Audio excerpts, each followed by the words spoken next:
नमस्कार, मी वृषाली पाटील बातमीपत्रात आपलं स्वागत करते। आता पाहूया महत्त्वाच्या 50 बातम्या सुपरफास्ट पद्धतीने।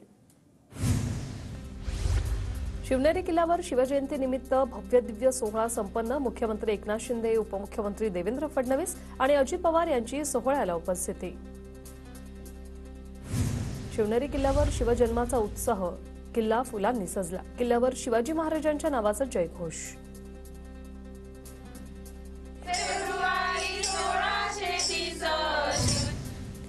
कोल्हापुरात छत्रपती घराण्याच्या वतीने शिवजयंती सोहळा नर्सरी बागेतील शिवाजी मंदिरात पारंपरिक उत्साहात पार पडला। शिवजन्मकालीन सोहळा। नाशिक शिवजन्मोत्सव समितीच्या वतीने पालखी सोहळ्याचं आयोजन। पारंपरिक ढोल पथक आणि संबळ वादनानं वातावरण मंत्रमुग्ध। साताऱ्याच्या कराडमध्ये कला शिक्षकानं पिंपळाच्या पानावर साकारलं शिवरायांचं चित्र। शिवरायांच्या विविध आकर्षक छबी साकारत शिवजयंती निमित्त शिवरायांना अभिवादन। हिंगोलीत शिवजयंतीचा उत्साह, छत्रपती शिवाजी महाराजांच्या पुतळा परिसरात आकर्षक विद्युत रोषणाई। अहमदनगरच्या राहाता तालुक्यातील लोणीमध्ये शेतात गहू उगवून साकारली शिवरायांची प्रतिकृती। कुणाल विखे असं प्रतिकृती उभारणाऱ्या तरुणाचं नाव। हिंगोलीमध्ये शिवजयंती निमित्त विविध कार्यक्रमांचं आयोजन। छत्रपती शिवाजी महाराज पुतळा परिसरातून भव्य मोटरसायकल रॅली।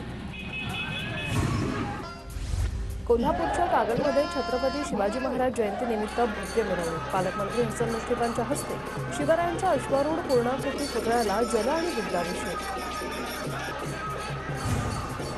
नांदेडमध्ये अखिल भारतीय छावा संघटनेच्या वतीने शिवरायांच्या पुतळ्याला दुग्धाभिषेक। शिवजयंती निमित्त विविध कार्यक्रमांचंही आयोजन।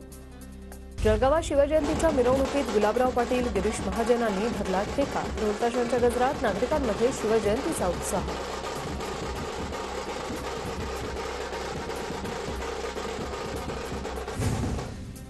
भंडारा जिल्ह्यातील साकोली तालुक्याच्या पिंडकेपारमध्ये सामूहिक बडादेव धर्मपूजेचं आयोजन। गावातून भव्य रॅली काढत धर्मपूजन कार्यक्रम संपन्न। 50% आतच आरक्षणाचा बोला ही मराठ्यांची अपेक्षा। नेते 50%वरच्या आरक्षणावर बोलले तर ते नेते मराठ्यांविरोधात, जरांगेंचं वक्तव्य। मनोज जरांगेंच्या उपोषणाचा आजचा 10वा दिवस। अधिसूचनेच्या अंमलबजावणीच्या मागणीसाठी जरांगेंचं उपोषण। इंदापूरमध्ये मराठा आरक्षणासाठी हर्षवर्धन पाटलांच्या घराबाहेर मराठा तरुणांचं आंदोलन। सगळे सोयऱ्यांच्या अधिसूचनेची अंमलबजावणी करण्याची आंदोलकांची मागणी।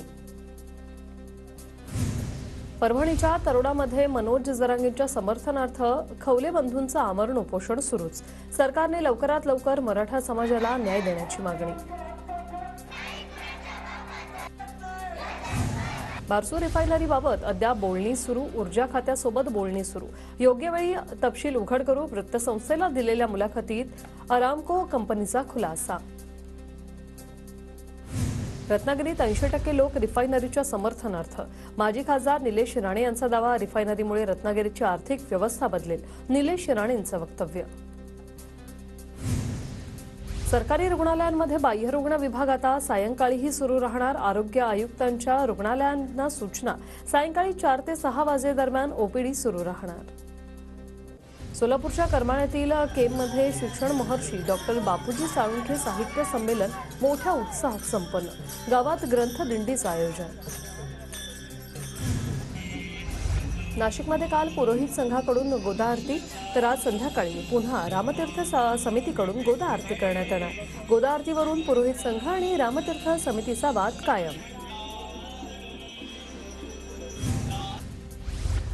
भुसावळ तालुक्याच्या वरण गावातील ग्रामस्थांची रस्त्यांसाठी पदयात्रा, तर गावाचा रस्ता लवकरच व्हावा यासाठी मारुती रॅकडे पदयात्रा काढत साकडं।